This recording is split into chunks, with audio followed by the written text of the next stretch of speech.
Assalamualaikum warahmatullahi wabarakatuh. Innal hamdalillah nahmaduhu wa nasta'inuhu wa nastaghfiruh wa na'udzu billahi min shururi anfusina wa min sayyiati a'malina may yahdihillahu fala mudhillalah wa may yudlil fala hadiyalah. Amma ba'du. Rabbi shrah li sadri wa yassir li amri wahlul 'uqdatam min lisani yafqahu qawli.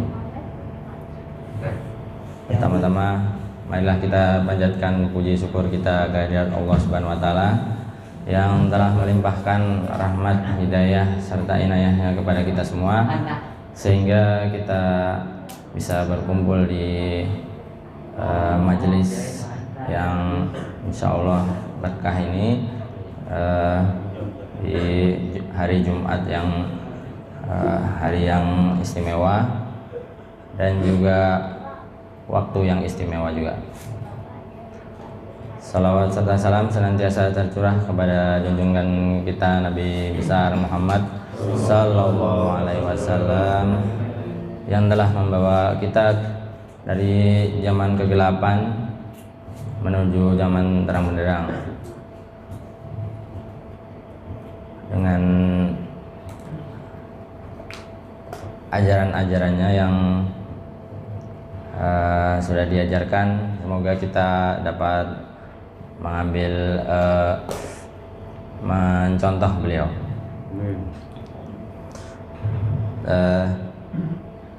Perkenalkan, saya Zainal Rifai, saya dari Binus 5,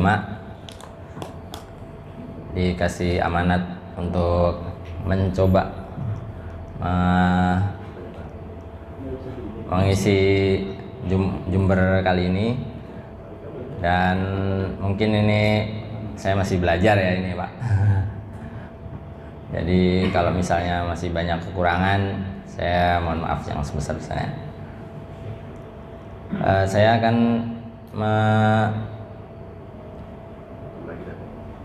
membicarakan tentang tema yaitu antara niat dan riya.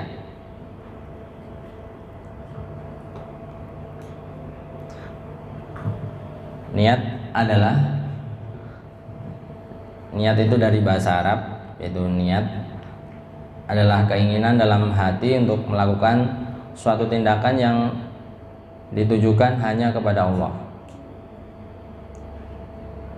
Banyak ulama yang memberikan makna niat secara bahasa, semisal Imam Nawawi, beliau mengatakan niat adalah bermaksud untuk melakukan sesuatu dan bertekad bulat untuk mengerjakannya. Jadi ada keinginan dan bertekad bulat untuk mengerjakannya. Kalau cuma keinginan sesaat itu dan belum ada niat untuk tekad bulat untuk mengerjakannya, itu masih belum disebut niat. Jadi kayak ibaratnya cuma keinginan angan-angan seperti itu, tapi belum disebut niat.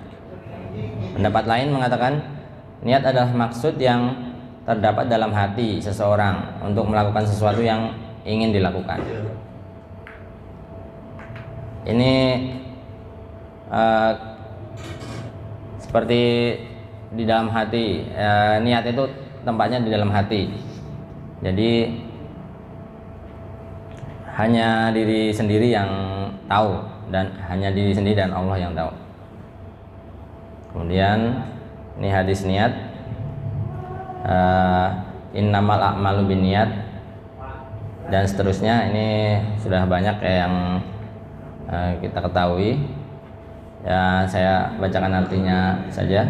Sesungguhnya amal perbuatan tergantung pada niat, dan sesungguhnya setiap orang akan mendapatkan sesuai dengan yang ia niatkan. Barang siapa yang berhijrah karena Allah dan Rasulnya, maka ia akan mendapat pahala hijrah menuju Allah dan Rasulnya. Barang siapa yang hijrahnya karena dunia yang ingin diperolehnya atau karena wanita yang ingin dinikahinya, maka ia mendapatkan hal sesuai apa yang ia niatkan. Jadi niat itu hanya kepada Allah. Beribadah, beramal soleh itu harus niatnya karena Allah dan Rasulnya. Jadi ada juga yang niatnya untuk dunia, misalnya saya beribadah, sholat, rajin, nanti biar naik pangkat, nanti biar dilihat sama bos, wah saya rajin sholat nih, biar saya naik pangkat. Atau misalnya anak muda yang rajin ke masjid tapi niatnya wah pengen cari jodoh gitu, pengen dilihat sama calonnya nih, wah biar rajin nih sholatnya gitu, jadi biar wanita itu tertarik seperti itu. Jadi itu niatnya masih belum karena Allah.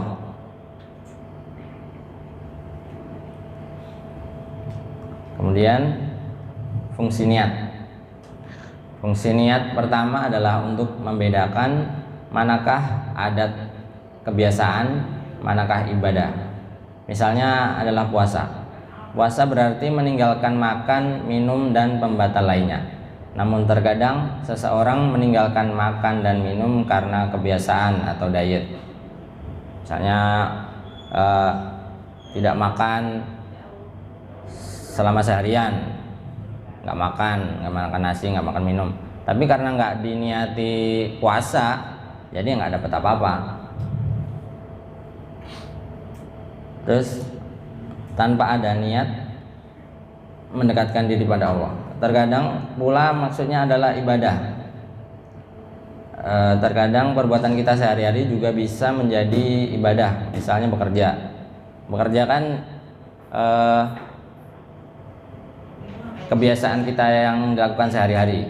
Tapi kalau kita cuma niatnya bekerja aja, harian biasa gitu, tapi tidak diniatkan bekerja adalah kewajiban, terus mencari rezeki, untuk mencari nafkah untuk keperluan keluarga. Kalau kita nggak diniatkan seperti itu, bekerja ya hasilnya ya seperti biasa, capek ya dapatnya gaji, tapi nggak dinilai ibadah sama Allah gitu. Jadi kalau misalnya kita bekerja, sebelum berangkat kerja niatkan saya bekerja niat karena Allah bekerja. Nah, selama bekerja itu insya Allah itu akan dinilai ibadah, walaupun kita bekerja sehari-hari. Misalnya naik ojek lah, dari berangkat naik kendaraan umum, ataupun sampai pulang, sampai ke rumah, insya Allah masih dihitung ibadah. Misalnya makan juga, makan kalau cuma sekedar ya saya lapar makan, tapi tidak diniatkan ibadah. Saya makan niat saya untuk biar kuat ibadahnya, biar ibaratnya nanti saya makan, saya mencukupi kebutuhan tubuh, biar diri ini kuat, nanti ibadahnya kuat, nggak lapar, nggak pas sholat nggak mikirin makan gitu, dan sholatnya kuat, ibarat misalnya kayak sholat tarawih nih, sebelumnya udah makan duluan kan.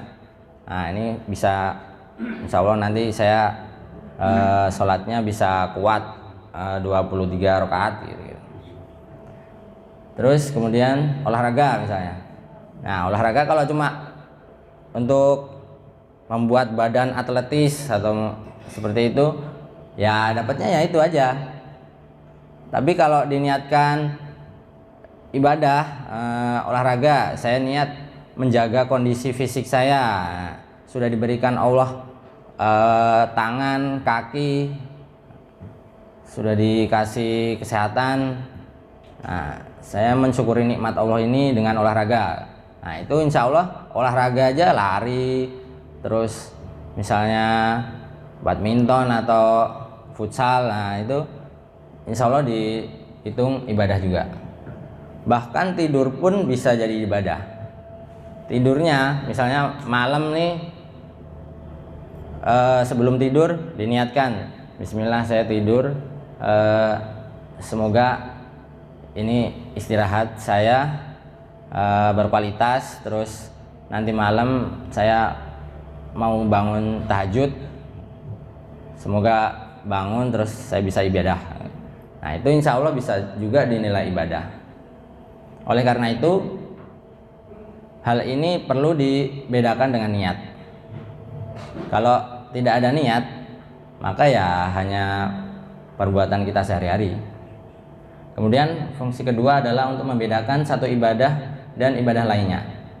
Ada ibadah yang hukumnya fardu ain, ada yang fardu kifayah, ada juga yang termasuk rawatib, ada juga yang niatnya witir, ada juga yang niatnya sekedar sholat sunnah saja atau sholat sunnah mutlak. Semuanya dibedakan dengan niat. Jadi sholat itu juga, contohnya sholat itu juga ada niatnya. Makanya ulama-ulama itu juga mengajarkan bacaan niat seperti itu kan, usolli fardol duhri, kan ada sholat duhur, sholat asar sama sholat isya, kan sama-sama 4 rakaat. Jadi yang beda apa?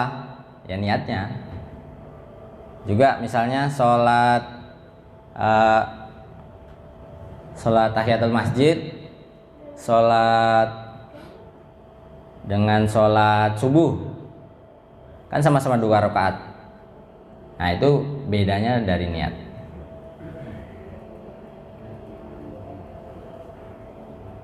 Kemudian niat ikhlas. Dalam beramal butuh niat ikhlas, karena dalam hadis disebutkan amalan hijrah yang ikhlas dan amalan hijrah yang tujuannya untuk mengejar dunia, hijrah yang pertama terpuji dan hijrah yang kedua tercela. Ini tadi berhubungan dengan hadis yang tadi, yang innamal a'malu binniyat. Jadi ada 2 contoh hijrah, yang satu hijrahnya karena Allah dan Rasulnya, yang satunya hijrahnya karena dunia atau karena wanita. Tujuannya ikhlas itu tujuannya bukan dunia, tapi untuk mengharap ridho Allah. Jadi yang namanya ikhlas itu harus semua hanya mengharap balasan dari Allah, nggak ada balasan dari manusia, nggak ada pujian sanjungan dari manusia, nggak usah diperhatikan. Nah, sekarang perusak niat. Niat tujuannya ini ikhlas. Agak nggak jelas ya, maaf. Ikhlas itu beramal soleh secara tulus tanpa pamrih manusia, melainkan hanya menginginkan ridho Allah semata. Jadi nggak ada hubungannya dengan manusia. Jadi ikhlas itu ya udah, kita beribadah, beramal soleh, ya udah, ya balasannya dari Allah, nggak ngaruh sama omongan orang, nggak ngaruh sama dilihat orang seperti itu. Nah, ada perusaknya ini, riya atau syirik kecil, beribadah kepada Allah dengan niat agar dilihat orang. Nah, ini udah ada tambahan ini, niatnya ini beribadah karena Allah dengan niat agar dilihat orang. Nah ini yang harus kita hindari, karena namanya ibadah kan Allah itu menciptakan kita itu tujuannya hanya untuk ibadah. Jadi harus kembali ke tujuan awal kita diciptakan di dunia, yaitu untuk beribadah kepada Allah, bukan karena disuruh orang lain atau agar dilihat orang lain. Ini hadis tentang riya. Rasulullah SAW bersabda, sesungguhnya sesuatu yang paling aku khawatirkan atas umatku adalah berbuat syirik kecil. Sahabat bertanya, "Wahai Rasulullah, apa yang dimaksud dengan syirik kecil?" Rasulullah Shallallahu Alaihi Wasallam bersabda, "Berbuat sesuatu bukan karena Allah atau riya." Sudah diingatkan oleh Rasulullah bahwa yang ditakutkan dari umatnya adalah syirik kecil ini atau riya. Jadi memang Rasulullah sangat memperhatikan ini perbuatan ini nih, syirik kecil ini. Ini hadis tentang riya, ini agak panjang, saya bacakan ya. Dari Abu Hurairah berkata, "Aku telah mendengar Rasulullah SAW bersabda, sesungguhnya manusia pertama yang diadili pada hari kiamat adalah orang yang mati syahid di jalan Allah. Ia didatangkan dengan diperlihatkan kepadanya kenikmatan-kenikmatan yang diberikan di dunia, lalu ia pun mengenalinya.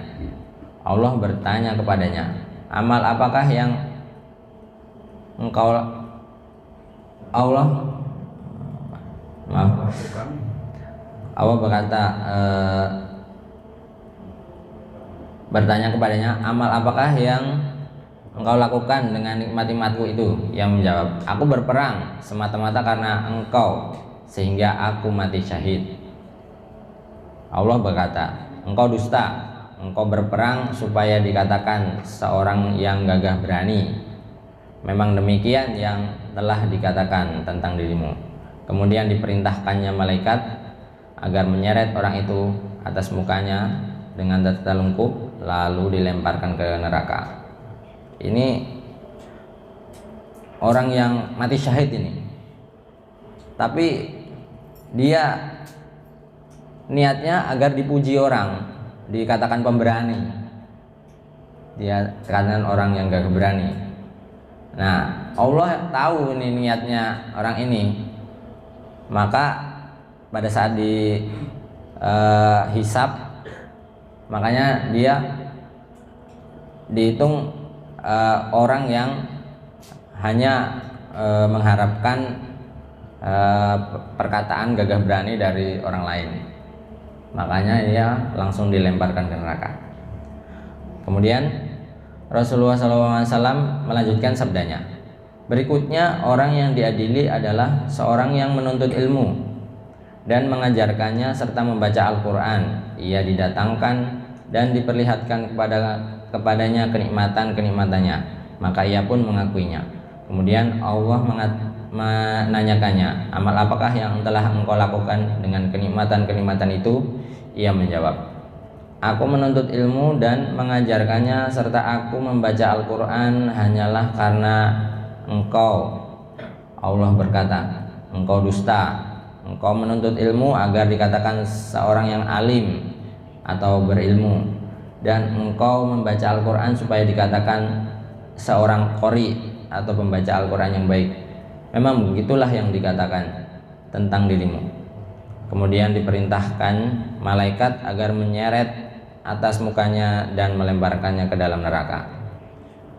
Ini sangat menakutkan juga ini. Orang yang menuntut ilmu, orang yang belajar membaca Al-Quran juga, mengajarkan Al-Quran juga, dan ini hanya karena niat agar dikatakan seorang alim dan juga agar dikatakan seorang qori, dia bangga dengan itu. Nah, dia dimasukkan Allah juga ke neraka. Makanya sangat hati-hati ya, kita beramal, mencari ilmu, membaca Al-Quran, harus kita niatkan hanya kepada Allah. Kemudian Rasulullah SAW menceritakan orang yang selanjutnya, yang pertama kali masuk neraka. Berikutnya yang diadili adalah orang yang diberikan kelapangan rizki dan berbagai macam harta benda. Ia didatangkan dan diperlihatkan kepadanya kenikmatan-kenikmatannya, maka ia pun mengenalinya atau mengakuinya. Allah bertanya, apa yang telah engkau lakukan dengan nikmat-nikmat itu? Dia menjawab, Aku tidak pernah meninggalkan sodakoh dan infak dan jalan yang engkau cintai, melainkan pasti aku melakukannya semata-mata karena engkau. Allah berkata, engkau dusta, engkau berbuat yang demikian itu supaya dikatakan orang dermawan atau murah hati, dan memang begitulah yang dikatakan tentang dirimu. Kemudian diperintahkan malaikat agar menyeret atas mukanya dan melemparkannya ke dalam neraka. Hadis ini diriwayatkan oleh Muslim dan derajatnya sahih. Nah, ini yang ketiga, orang yang ketiga adalah orang yang punya harta yang banyak.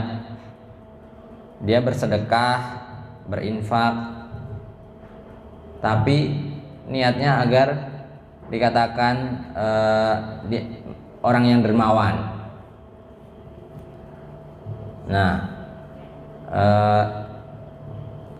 makanya kita harus hati-hati dengan niat kita saat bersedekah, berinfak.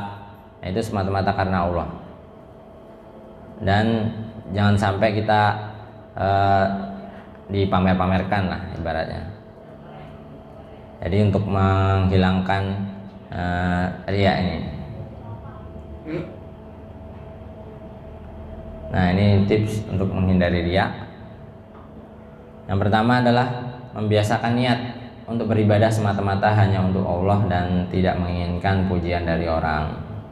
Nah, ini kita harus selalu meluruskan niat beribadah hanya kepada Allah dan tidak mengharapkan pujian dari orang lain. Biarin aja kita orang lain mau ngomong apa. Misalnya kita berangkat ke masjid, orang-orang yang lain bilang, wah rajinnya Pak gitu, rajin apa namanya, biar dikatakan Pak Ustadz ya gitu, misalnya seperti itu ya. Nah, itu dihiraukan aja lah, biarin aja gitu. Kalau perlu yang ngomong seperti itu diajak aja ke masjid, ayo ke masjid ya gitu. Kemudian tidak suka memamerkan apa yang kita punya dan tidak menceritakan kepada orang lain barang-barang apa saja yang kita punya, sebab semua itu hanya titipan Allah dan nantinya akan dikembalikan kepada Allah Subhanahu wa taala, dan semuanya tidak akan ada yang abadi. Jadi misalnya habis punya mobil baru misalnya, nah ini saya punya mobil baru nih Pak gitu. Jadi yang ngapain harus diceritakan gitu. Itu kan semua datangnya dari Allah gitu. Kita punya rezeki, kita dikasih harta benda, rumah, mobil, itu semuanya hanya titipan. Jadi nggak ada yang perlu kita banggakan, karena kita lahir di dunia juga tidak membawa apa-apa, dan mati pun juga tidak membawa apa-apa.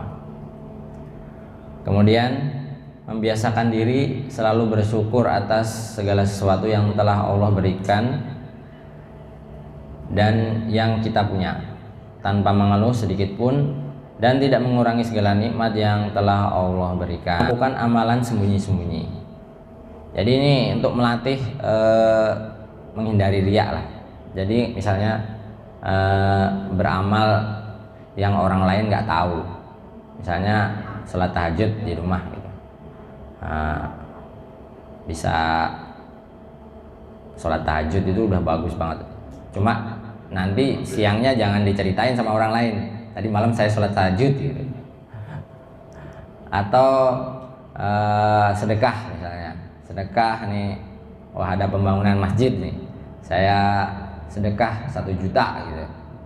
Nah ini dipamerin, nah, saya udah sedekah nih, alhamdulillah gitu. Terus itu Pak, ditulis Pak nama saya Pak gitu. Atau dia nulisnya hamba Allah, tapi dia juga bilang sama orang lain sampingnya, oh itu Pak yang 2 juta itu Pak, itu hamba Allah, itu saya Pak gitu. Nah itu sama juga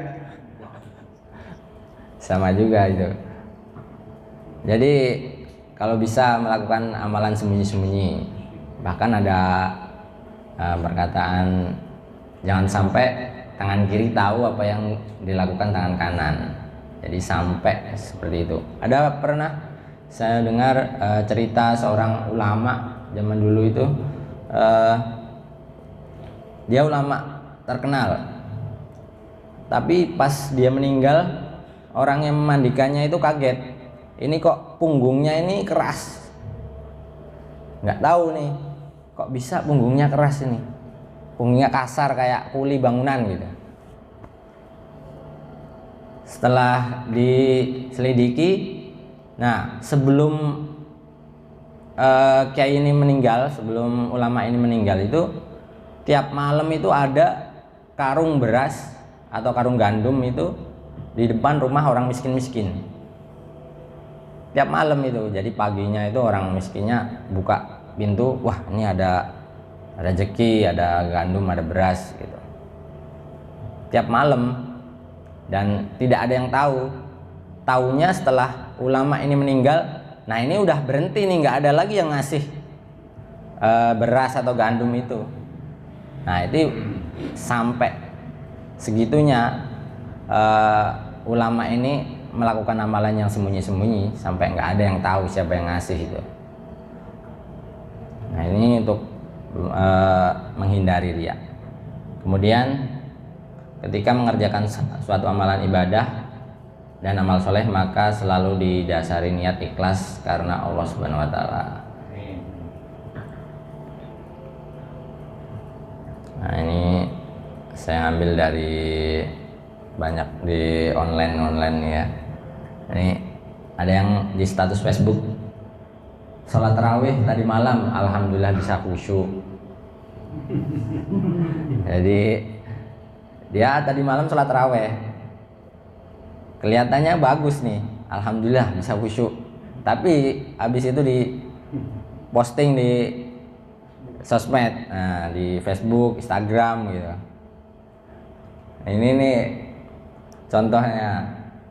Jadi terus ada kata-kata nasihatnya nih, ibadah kita sudah dicatat oleh malaikat, jadi tidak perlu lagi dicatat ulang di sosmed.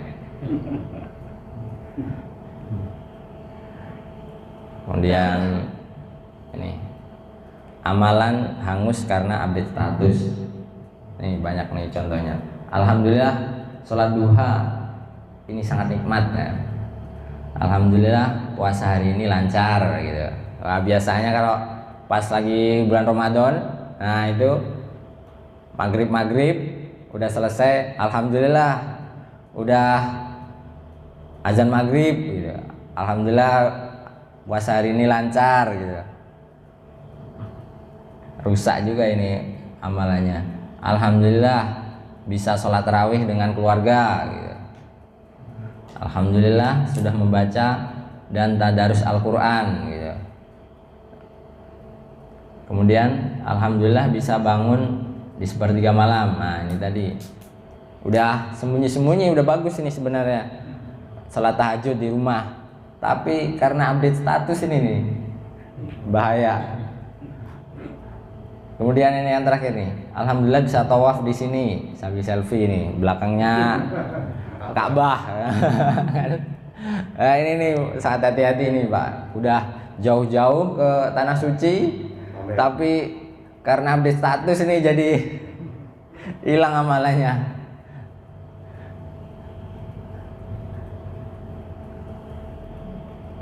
Kemudian ini, rahasiakanlah ibadahmu seperti engkau merahasiakan semua aib-aibmu. Jadi kita kan semuanya punya aib lah. Jadi kalau bisa ini ibadahnya itu jangan sampai diperlihatkan. Ibadah sunnah ini terutama. Kalau wajib kan memang harus ke masjid, harus diperlihatkan. Kalau sunnah ini yang rata-rata nih, atau sedekah dan lain-lain, ini kalau bisa dirahasiakan seperti merahasiakan aib-aib kita. Oke, mungkin itu yang dapat saya sampaikan. Mungkin ini kita bisa baca bersama-sama ini. Mari. Bismillahirrahmanirrahim. Qul huwallahu ahad, Allahus samad, lam yalid wa lam yulad wa lam yakul lahu kufuwan ahad. Artinya, dengan menyebut nama Allah yang Maha Pengasih dan lagi Maha Penyayang, katakanlah Muhammad dialah Allah yang Maha Esa. Allah tempat meminta segala sesuatu. Allah tidak beranak dan tidak pula diperanakkan, dan tidak ada sesuatu yang setara dengan Dia. Ini surat apa nih Pak? Al-Ikhlas. Nah, Al-Ikhlas itu di suratnya ini ada bacaan ikhlasnya nggak? Nggak ada. Ya itu contohnya ikhlas itu nggak ada. Nggak kelihatan. Ya itu aja Pak. Mungkin itu dari saya. Apabila ada salah kata atau kekurangan dari diri saya sendiri, mungkin kalau ada baiknya semua datangnya dari Allah. Wabillahi taufiq wal hidayah. Assalamualaikum warahmatullahi wabarakatuh.